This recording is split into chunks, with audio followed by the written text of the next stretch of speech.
Hey there everyone, it's me, Kay, and today I have another creepypasta written by a user from our community. Let's read it. The apartment was old, but it was in a great location and had just been renovated. That meant new appliances, new flooring, and new paint. It was a steal at $800 per month. I jumped at the chance to move in. The building had 6 units, 3 on each floor. As I moved in, the landlord informed me that the unit above mine had just recently become vacant. He assured me that it was completely empty. No one had been living there for months. I went up to my apartment and started to unpack.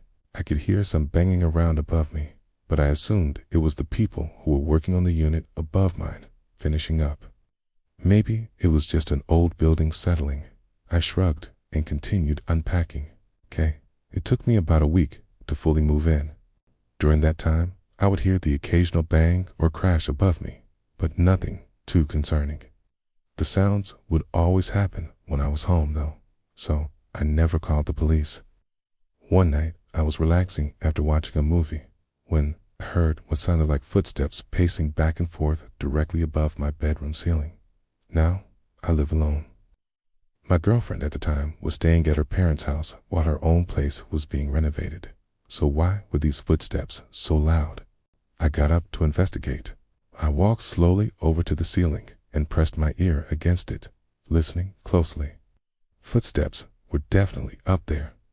Whoever it was had stopped pacing and was now standing perfectly still, directly above where I was sitting. Then I heard something else, a low, guttural growl. I froze.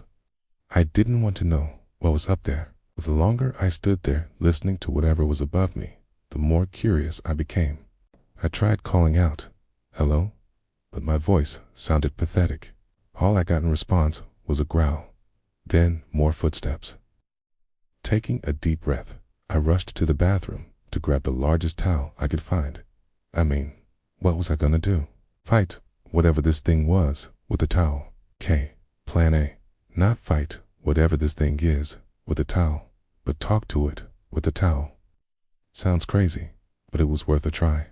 I held the towel out in front of me like an oversized dishcloth and screamed at the top of my lungs, "Who's up there?"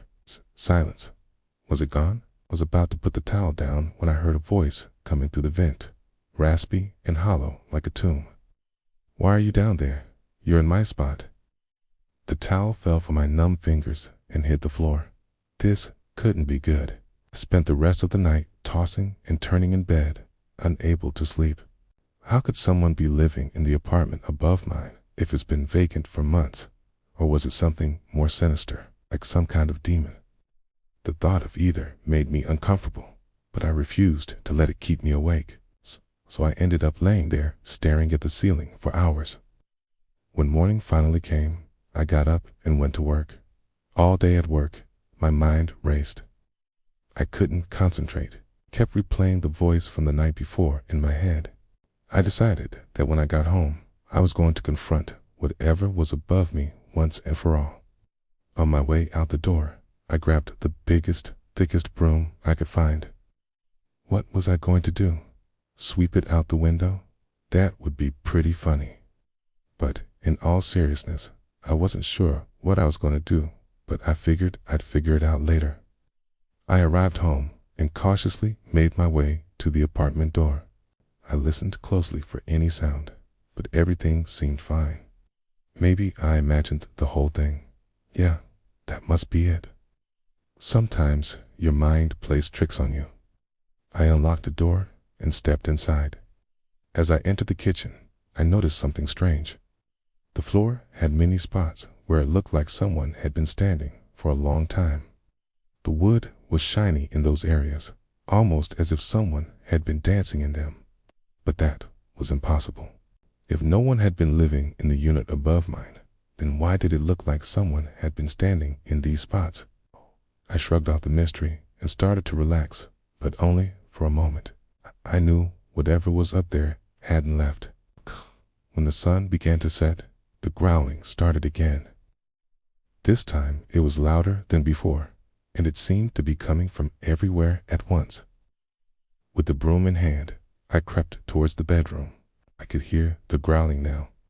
It was much closer. I pressed my ear against the ceiling and heard the scraping of metal on wood. It sounded like footsteps, but they weren't footsteps. Whatever was up there was moving around, dragging something heavy with it. I didn't want to go anywhere near that thing, but I needed to get out of the apartment. I couldn't stay there anymore. As I opened the front door to leave, I heard the scratching above me stop. I paused and listened closely, but everything seemed silent. Had it left? Maybe it had just given up on bothering me. I decided to take a walk around the block and clear my head. As I strolled along the sidewalk, I couldn't help but think how strange the whole situation was. Why had the growling suddenly stopped? Was it planning something? It felt like I was being watched. I turned around to see if I was being followed, but everything seemed fine. Suddenly, I heard what sounded like screams in the alley behind me. They were inhuman, animalistic. I didn't want to turn around. I just kept walking, Wanted to get as far away from that building as possible. When I turned onto the next street, I saw a group of teenagers gathered around something. I hesitated for a moment, curiosity getting the better of me. What were they looking at? As I got closer, I could hear them talking in hushed tones. One of them, a girl with long flowing hair, turned towards me. She smiled, revealing a set of teeth that were far too sharp to be human. I screamed and ran. I don't remember how long I ran for, but eventually I stopped to catch my breath. I looked back to see if anything or anyone was following me, but there was nothing there. Shaking with fear, I continued walking back to my apartment. I don't know what I expected to see when I got home, but it certainly wasn't the scene that greeted me. My apartment door was wide open, and on the floor lay my shattered television. I could see pieces of it scattered across the room. On the wall, I saw what looked like claw marks, long and deep. I backed away slowly, not wanting to touch anything.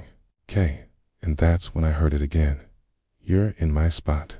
It was right above me. I could feel the vibrations on the floor beneath my feet. In a panic, I called the police and told them I needed help. They arrived quickly, but when they looked up into the apartment above mine, they said it was probably just a raccoon. After they left, I knew I couldn't stay in that apartment. The next day, I found somewhere else to live and never looked back. Every night, I can still hear the footsteps pacing above my ceiling, and every once in a while, I can hear a voice, raspy, hollow voice, whispering, "You're in my spot." That was our creepypasta. If you liked this story, please give it a thumbs up. And if you want to hear more creepypastas, subscribe. We have a new story every single day. Also, if you want to submit a creepypasta to us, you can do so through the link in the description below. Till next time, don't forget, stay safe because some things are better left unknown.